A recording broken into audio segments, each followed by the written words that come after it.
I don't know how and why you do it, but congratulations. Thank you, Ang thank you, galing. thank you. There's more than one object dyan sa iniisip mo. Tama? Okay. Pili ka lang ng isa dyan. Lagay mo lang sa isip mo. Okay. Of course, marami kang ibang pwede mapili, pero dyan ka nag-stick. Object, tapos clear siya sa mind mo. This is something na parang made out of glass, no? Okay. Kung kaya mo lagyan ng kulay, then gawin mo. Okay. Ilagyan ko na. Okay. Uy, kulang sa beautiful eyes, Marcia. Meron ako susulat dito na tingin kong iniisip mo.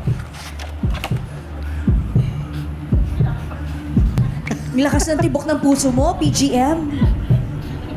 Ano yung image or object na finorm mo sa isip mo? Ano yan? Glass of red wine. Wow! How do you do that? Palakpakan! Kasi kinakabahan ako baka hindi na makuha, di ba?